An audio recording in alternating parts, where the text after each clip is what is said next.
You probably own an Epson printer right now, or you have at some point in your life. Maybe it is sitting on a desk somewhere, maybe in a home office, or jammed into the corner of a bedroom. Epson is one of the biggest printer companies on Earth. They pull in close to $9 billion in revenue every single year and employ over 75,000 people across the globe. That is the company most of us know, a printer company. So it might surprise you to learn that Epson did not start in printers at all. Epson started as a watch factory, and the printer, the product that made the company what it is today, was basically an accident. A side project that was only built because the 1964 Tokyo Olympic Games needed a way to print race times onto paper. That was it. That was the entire reason the first Epson printer existed. That was 1964. By the 1980s, the printer business had grown so large that it overshadowed the watch business entirely, and the side project ate the main course. So how did that happen?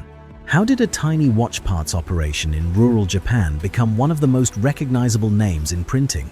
It starts in 1942, in the middle of World War II, in a place you would never expect a technology empire to begin. A miso storehouse. Seriously. The building where Epson was born was a converted miso warehouse sitting on the shores of Lake Suwa in Nagano Prefecture, Japan. A man named Hisao Yamazaki founded a company called Daiwa Kogyo there on May 18, 1942. Yamazaki ran a local clock shop and had previously worked at Kei Hattori, the company behind the Seiko brand. He brought 22 employees into that old miso warehouse, and the Hattori family, the founders of the Seiko group, backed him with a startup investment to get things moving. The operation was about as simple as a manufacturing business could be. Daiwa Kogyo made watch parts, tiny gears, springs, balance wheels, all the miniature components that go inside a wristwatch, and they shipped every single one of them off to Dani Seikosha, one of the manufacturing arms of the Seiko family. That was the whole business model. A small parts supplier in a mountain town, working out of a 2,500 square foot warehouse that used to store fermented soybean paste. The total floor space was about 230 square meters. For reference, that is smaller than a lot of modern apartments. Not exactly the origin story you picture when you think about a company that now operates in over 80 countries. During the war years, the operation also took on military contracts, producing precision components for the government. But when the war ended and Japan's economy was in ruins, Daiwa Kogyo had to pivot back to civilian work. Yamazaki's obsession with watchmaking kept the company focused during the rebuilding years when many small manufacturers simply folded. But Yamazaki saw something in Suwa that nobody else was paying attention to. The region was not wealthy. The old silk industry that once kept the local economy alive had dried up. People needed work. Yamazaki believed that precision manufacturing could fill the gap. And he noticed something about Suwa's climate that gave him an idea. The area sat high in the mountains with cold winters and low humidity in the summers. Those conditions were remarkably similar to Switzerland, which at the time dominated the entire global watch industry. Yamazaki pitched this vision to Suwa's mayor and to local business leaders. What if Suwa could become the Switzerland of the East? What if this little mountain town, with its clean air and dry climate, could become a world-class center for precision instruments? In 1943, just a year after Daiwa Kogyo opened its doors, Dani Seikosha built a full watch factory in Suwa to manufacture Seiko timepieces alongside Yamazaki's operation. The two companies were now working side by side, and the little miso warehouse venture was growing into something legitimate. Over the next decade and a half, the Suwa operation expanded steadily. The post-war years were hard on Japan, but precision manufacturing was exactly the kind of industry that the rebuilding economy needed. Small, high-value products that could be exported. By 1959, the relationship between the two companies had deepened to the point of merger. The Suwa factory of Dani Seikosha combined with Daiwa Kogyo to form a new entity called Suwa Seikosha. This company is the direct corporate ancestor of the company we know today as Seiko Epson. And the precision that Yamazaki had staked everything on was not just marketing. This was watchmaking at the highest level of Japanese craftsmanship. Every component machined to tolerances measured in hundredths of a millimeter. Every movement assembled by hand under magnification. The factory floors in Suwa were kept obsessively clean because even a speck of dust inside a watch movement could throw the whole thing off. The Seiko Marvel, an originally designed mechanical watch, became the foundation of the company's watch business and proved that Japanese manufacturing could compete with the Swiss on quality, not just on price. The Marvel was a statement. It told the world that Suwa was not just assembling parts designed elsewhere. Suwa was creating its own watch designs from scratch. The workers in those factories developed skills in miniature engineering that rivaled anything coming out of the Swiss Jura Valley, and the Seiko watches leaving Suwa started earning real international recognition. People in Europe and America were beginning to notice that Japanese watches were accurate, well-built, and sold for significantly less than their Swiss counterparts. But the watches were just the first act, even though nobody inside the company knew it yet. In 1961, Suwa Seikosha created a subsidiary called Shinshu Seiki. This smaller company handled precision parts and special engineering projects for the broader Seiko group. Think of it as the R&D shop, the place where the hard problems got sent when nobody else could solve them. Shinshu Seiki built components for watches and timing devices. That was its job, and for 3 years, that is exactly what it did. Then the Olympics came to Tokyo. Japan was hosting the Summer Games in 1964, and for the country, this was about far more than sports. Japan had been devastated by World War II. Cities had been bombed flat. The economy had been shattered.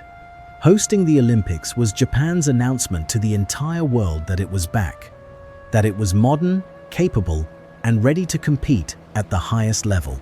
Every detail of the 1964 Tokyo Games had to be flawless. One of the most visible elements of any Olympic Games is timekeeping. The difference between a gold medal and a silver medal can come down to hundredths of a second. Every 100-meter dash, every swimming final, every cycling heat needs to be measured to the thousandth of a second, and there is zero room for error. A timing failure at the Olympics does not just embarrass the host country, it can invalidate results, create international disputes, and ruin athletes' careers. Seiko was selected as the official timekeeper for the 1964 Olympics, and the weight of that responsibility was enormous. This was not just a technical contract, it was a matter of national pride. The engineers at Suwa Seikosha developed a portable quartz chronometer for the games, the Crystal Chronometer QC951. It was the world's first battery-operated quartz timer with the accuracy required for international athletic competition. Multiple units were deployed across events, 12 chronometers for cycling alone, 7 for equestrian, 6 for shooting. The timekeeping itself was covered, but a problem surfaced during the planning that nobody had fully thought through.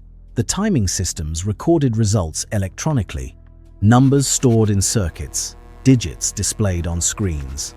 Fine for the engineers monitoring the equipment, but the judges needed paper. The officials needed paper. The press needed paper.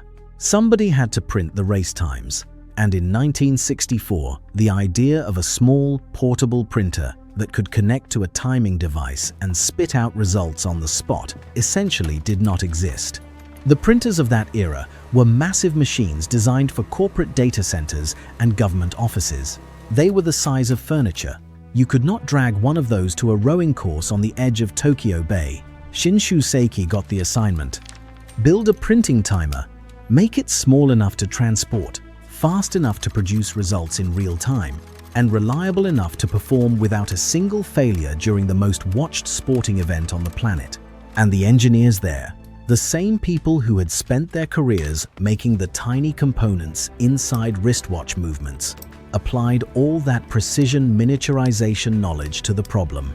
They built compact printing timers and deployed them at multiple Olympic venues: cycling, modern pentathlon, equestrian, shooting. The machines worked, the times printed. The games ran smoothly. and Seiko's reputation as a world-class technology company was cemented. The Olympics ended, the athletes went home, the timing equipment got packed away, and the whole thing should have been a footnote. A nice engineering achievement, forgotten the way most Olympic infrastructure gets forgotten. But here is where the story turns in a direction nobody predicted.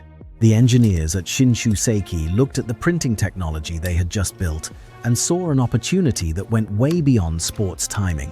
Electronic calculators were beginning to appear on office desks all over Japan and the rest of the world. These machines could crunch numbers faster than any human, but they had no way to produce a paper record. What if you could attach a tiny printer to a calculator and give businesses a way to print their calculations? 4 years after the Olympics, in September of 1968, Shinshu Seiki released the EP-101. EP stood for Electronic Printer. This machine was the first electronic mini printer ever made for printing figures and symbols, and it was unlike anything the market had seen. A drum printer just over 6 inches wide, roughly 4 inches tall, and about 5 inches deep. The whole unit weighed 2.5 kilograms, which is about 5.5 pounds. You could lift it with one hand. At the time, that was extraordinary. The printers that existed before this were industrial pieces of equipment, heavy and loud, bolted to floors or strapped to rolling carts. The EP-101 was something you could set on a desk right beside a calculator, and the market responded immediately. Calculator manufacturers around the world realized they could pair their products with this tiny printer and offer customers something new. A permanent paper record of every calculation. Accountants wanted it, banks wanted it, retail businesses wanted it.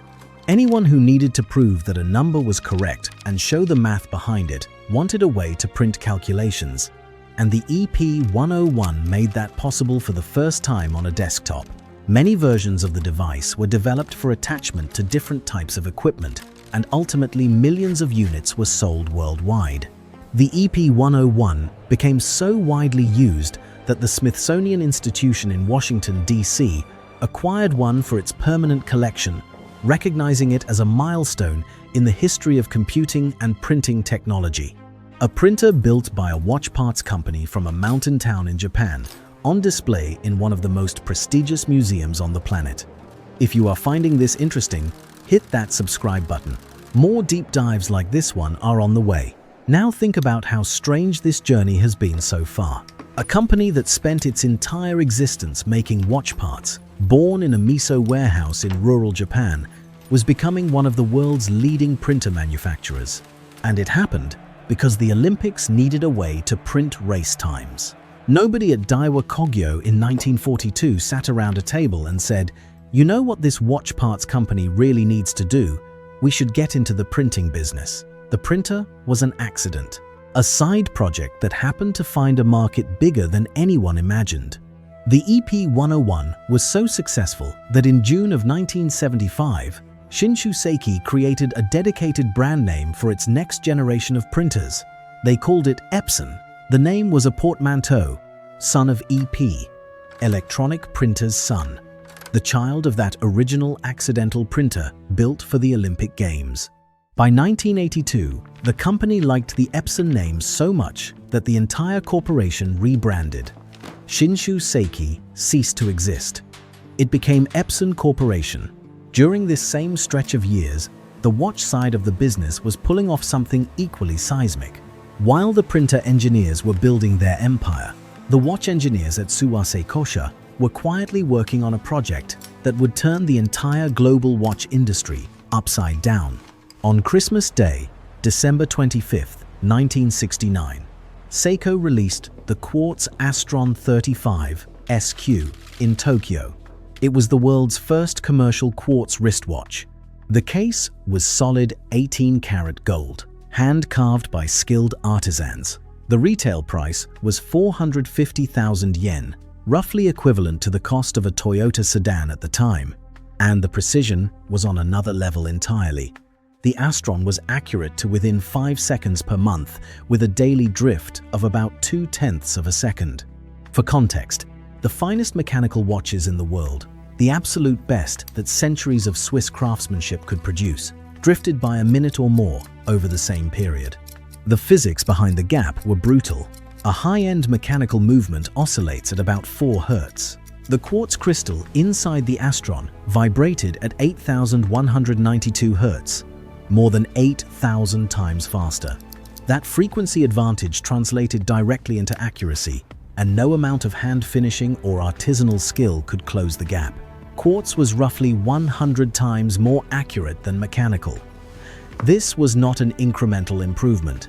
This was a different category of timekeeping entirely. And then Seiko did something that still baffles people in the watch world. They opened the quartz patents. They did not lock the technology down and guard it the way most companies would. They shared it freely. The result was a catastrophe for the Swiss watch industry. Within a few years, quartz watches could be manufactured cheaply enough to undercut mechanical watches on price while annihilating them on accuracy. A Casio quartz watch that cost $30 at retail kept better time than a Patek Philippe that cost thousands. A $30 watch beating a $10,000 watch on the one thing watches are supposed to do: keep time. The Swiss watch industry, which had controlled over 50% of the global market heading into the 1970s, went into a death spiral. The number of Swiss watch companies dropped from over 1,600 in 1970 to fewer than 600 by the middle of the 1980s. Employment in the Swiss watch sector collapsed from 90,000 workers to somewhere between 28 and 33,000 by 1984. 2/3 of the workforce gone. Entire towns in the Jura Mountains that had made watch components for generations saw their factories close. Brands that had been in continuous production since the 1700s either went bankrupt or were acquired for salvage value. Omega, Longines, and Tissot all suffered massive downturns. Universal Genève, a brand that had been making watches since the 1800s, all but disappeared. The two largest Swiss watch conglomerates, the groups that owned many of the biggest names in the business, were technically insolvent by the early 1980s. It took a management consultant named Nicholas Hayek coming in and creating the Swatch brand in 1983 to pull the industry back from the edge. The Swiss earned a name for this period that they still use today: the Quartz Crisis. The same watch company that triggered this global upheaval was, at that very moment, becoming known not for watches at all, but for printers. The watch engineers built the bomb that reshaped horology. The printer engineers built the future that defined the company. In October of 1980, Epson released the MX80, a 9-pin dot matrix printer that changed the personal computer world overnight. This machine weighed about 12 pounds, measured roughly 15 inches wide, and retailed for $650 in the United States. It became the best-selling dot matrix printer on the planet, moving well over 1 million units during its production run. IBM saw the MX80 and decided they did not even need to engineer their own printer for the launch of the IBM personal computer. They took the MX80, put their own badge on it, and sold it as the IBM 5152 in August of 1981. If you used a personal computer at any point during the 80s, there is a very good chance your work came out of an Epson machine or something designed to be compatible with one. The MX80's printer control language, which later became known as ESCP, turned into the standard that the rest of the industry adopted. Competing printer manufacturers started building their machines to be Epson compatible because software developers were already writing their programs with Epson as the assumed output device. Schools used them. Home offices used them. Corporations bought them by the thousands. For an entire decade, Epson was not just a printer brand. It was the default. And the technology behind it all traced directly back to the precision miniaturization skills that the company had built over decades of making watch components. The same engineering philosophy that made a reliable wristwatch movement, accuracy at small scale, reliability under daily use, parts that work for years without intervention, also made a printer that people could actually depend on. And the sound. If you were alive and anywhere near an office in the 1980s, you remember the sound. That screeching, hammering noise of metal pins punching ink into paper through a ribbon. A room full of dot matrix printers sounded like a factory floor in a war zone. The MX80 was slow by modern standards, taking roughly 2 minutes to print a full page. But it worked, and it kept working. Epson published service life expectations for its dot matrix machines, showing ratings of 10,000 hours of continuous printing duty. That works out to an hour a day, every day, for 17 years. Try getting that kind of longevity out of a printer made today. The technology kept moving though. In 1984, Epson released the SQ2000, the company's first inkjet printer. Instead of hammering pins against paper, this machine fired microscopic droplets of ink onto the page. And Epson made a deliberate engineering choice here that separated it from every other printer manufacturer. While companies like Hewlett-Packard went with thermal inkjet technology, which uses heat to boil the ink and blast it onto the page, Epson bet on piezoelectric technology. Piezoelectric printheads use a tiny crystal element that physically flexes when voltage is applied, and that mechanical flex pushes the ink out. The advantage is durability and versatility. Because the ink never gets heated, piezoelectric heads can work with a much wider variety of ink formulations, and they last significantly longer than thermal systems that degrade their own components with constant heat cycling. Epson spent years refining this approach. By the early 90s, their engineers had developed what they called micro-piezo printheads, miniaturized multi-layer piezoelectric elements, with individual layers just 20 micrometers thick, stacked like a ceramic capacitor and cut into actuator shapes. They hit stable mass production by the end of 1992. In 1993, the Stylus 800 became the first printer equipped with this technology. And then, in 1994, came the Stylus Color, the world's first high-resolution color inkjet printer, capable of 720 dots per inch. It arrived at exactly the moment digital cameras were starting to replace film, and millions of consumers suddenly wanted to print photos at home. Before the Stylus Color, printing a color image at home meant going to a copy shop or buying specialized equipment that cost a fortune. After the Stylus Color, it meant plugging in a desktop printer and hitting the print button. The IEEE, the world's largest professional organization for electrical engineering, later inducted the Stylus Color into the Consumer Electronics Hall of Fame, a product from a company that started making watch parts in a miso warehouse. In 1985, the corporate map finally caught up with what had already happened in practice. Seiko, the original watchmaking company, and Epson Corporation, the printer company that started as its side project, merged to form Seiko Epson Corporation. The watch factory and the accidental printer empire were now officially one entity. Over the decades that followed, the printer side kept expanding. Epson pushed into 3 LCD projectors and became a major player in that market. They moved into industrial robotics, building SCARA robots used on factory floors worldwide. They manufactured semiconductors, crystal devices, and even released consumer smart glasses with the Moverio line in 2011. And then came the EcoTank. In the mid-2010s, Epson introduced high-capacity ink tank printers that let users refill from bottles instead of swapping out expensive cartridges. If you have ever experienced the specific frustration of spending $40 on an ink cartridge that runs dry after a few dozen pages, you know exactly why this product resonated. By 2024, cumulative EcoTank sales had crossed 100 million units worldwide. As of the fiscal year ending March 2025, Seiko Epson Corporation reported revenue of 1,362.9 billion yen, roughly $8.88 billion US.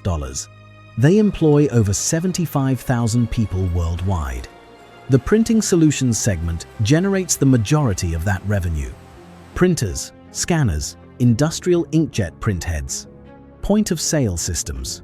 That is what pays the bills, but the wearables and manufacturing segment is still there, quietly ticking along. Seiko Epson still makes watches. They still produce watch movements, crystal oscillators, and quartz sensors for automotive and industrial applications. In 2009, they acquired Orient Watch Company, one of Japan's most respected mechanical watchmakers, known for affordable automatic watches with movements designed and built entirely in-house. Orient is now a subsidiary of Seiko Epson, and as recently as 2025, the company announced it would formally absorb Orient into the Seiko Epson corporate structure. The watch business that started everything that Yamazaki built from nothing in a miso warehouse never actually disappeared. It just got overshadowed, totally and completely, by the thing that was never supposed to be the main business at all. The side project became the identity, and the original purpose became a footnote. Hisao Yamazaki walked into a converted miso warehouse in 1942 with 22 employees and a vision of making watch parts. He wanted to build the Switzerland of the East in a quiet mountain town on the shores of Lake Suwa. He did it. Suwa became a precision manufacturing center that helped trigger the Quartz revolution and nearly destroyed the Swiss watch industry.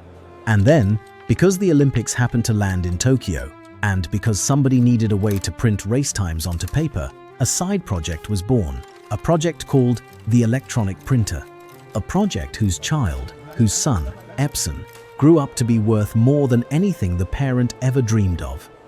Every Epson printer you have ever touched is a descendant of a machine that was never supposed to exist, and the name itself still carries the proof. Son of EP, the child of the accident. If you enjoyed this one, drop a like, leave a comment with a company origin story you want us to cover next, and subscribe so you do not miss the next video.